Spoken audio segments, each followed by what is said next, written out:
Assalamualaikum la famille, j'espère que yéen a ngi am jàmm ju baax a baax. Voilà, donc tey ñëwaat nañ ak une deuxième vidéo bëgg leen expliquer li nga xamante ni mooy les avantages de la DeFi, maanaam njëriñ bi nga xamante ni DeFi da ñëw yokkal ñu ko ci lépp lu jëm ci wàllu crypto-monnaie.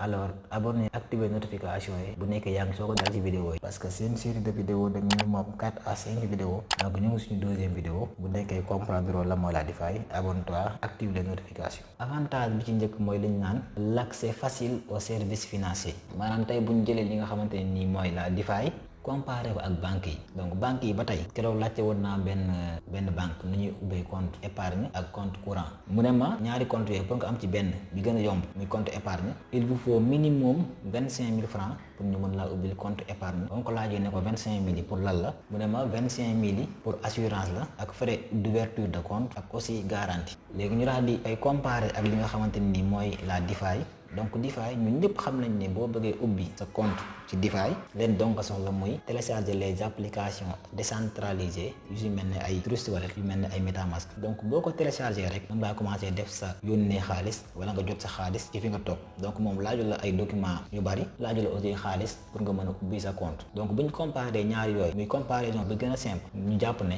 la finance décentralisée moo gën a accessible li nga xamante ni mooy banques yi. Boo demee si les coins et les recoins yi nga xamante ni donc Sénégal mënoo faa gis banque parce que banque yi ñun ñëpp xam nañ ne ni ñuy liggéeyee mooy dañuy xool zone boo xam ne am na activité, zone boo xam ne mën nañ faa am xaalis ñu teg fa banque. Actuellement man dëkk yi ma dem Sénégal yëpp yi gën a sori gis ma ko banque. Te aussi bu ñu defee comparaison ak li nga xamante ne nii mooy la DeFi, man dëkk yi ma dem yëpp maa ngi doon utiliser li nga xamante ne nii mooy sama MetaMask wala sama Trust Wallet, muy waral ni rek carrément la DeFi c'est plus accessible li nga xamante ne nii mooy banque yi. Beneen bi ci topp mooy liñ naan la structure modulaire bi nga xamante ne nii moom da see reposé wu, parce que li ma waxoon sànq finance décentralisée pour nga ubbi compte leen donc nga soxla muy télécharger application yi ñuy wax les dApps yoo xamante ni mooy comme MetaMask comme Trust Wallet. Donc application yooyu dañoo interopérable ak li nga xamante ni mooy les blockchains publiques. Par exemple tey les services financiers yi nga xamante ni ñoo fi existé si les blockchains publiques, application yooyu mën nañoo interagir ak ñoom. Fii ci kanam tamit bu ñu créé waatee ay yeneen services financiers wala ñu améliorer ko aussi, application yi dañuy mën a ànd ak ñoom, mën a interagir ak ñoom. Donc mu nekk loo xam ne dafa am solo lool parce que application yooyu c'est des applications open source te loolu day yokk ay marché yu bees li nga xamante ni mooy les services financiers, day yokk aussi yeneen liggéey yu bees ak yeneen service ak aussi yeneen produits yoo xam ne nit ñi mën nañ ci liggéey, mën ci gagner seen vie. Donc c'est vraiment très important. Voilà, donc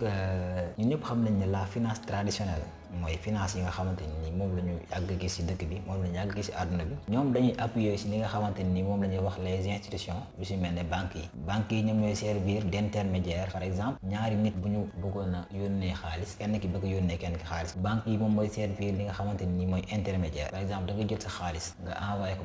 banque bi jël xaalis bi yónnee ko keneen, parce que boo envoyé nit xaalis, par exemple nga jël Wave nga envoyé nit ki xaalis bi ci numéro da nga jàpp ne yow moom nga ko envoyé, mais yow da ngaa wax banque bi ne ko xaalis bi nga xamante ni am naa ko sama compte jël ko nga yónneel ma ko diw, yow da ngaa envoyé juste ordre bi pour banque bi mën koo envoyé. Banque yi ñoom ñooy servir d'intermédiaire. Banque yooyu nag day am leneen loo xamante ni moom mooy ñëw muy les tribunaux yooyu ñoom ñooy servir de médiateur. Par exemple bu ñaari nit amoon problème, tribunal yooyu ñoom ñooy ñëw jéem leen a jubóole wala jéem leen lijjanti seen problème. liñ naan les dApps mooy les applications décentralisées yi nga xamante ne nii la DeFi dañ ko andi, ñoom soxlawuñu intermédiaire, soxlawuñu médiateur, parce que bañ koy créer dañ ko créer ak ay code yoo xamante ni moom mooy servir de médiateur, moom mooy servir d'intermédiaire. Donc lépp lu jëm ci wàllu médiateur ak lépp lu jëm ci wàllu intermédiaire dañ koy dindi. Boo télécharger application bi yow yaay garder say propres clés privées, donc yow yaay gérer sa xaalis, amul kenn koo xamante ni moom mooy ñëw gérer sa xaalis moo laan ay defal nangam wala defal nangam. Parce que bu ñu jëloon tey jii nii banques yi, boo bëggee banque yi dencal la sa xaalis da koy jël sa xaalis dem ba ci banque yi ne ko am téel ma. Tey jii boo denkee sa xaalis banque yi, crise am yu si mel ne ay la crise des subprimes ñëwaat, bis bu ñëwaatee banque yi dañuy lekkaat sa xaalis donc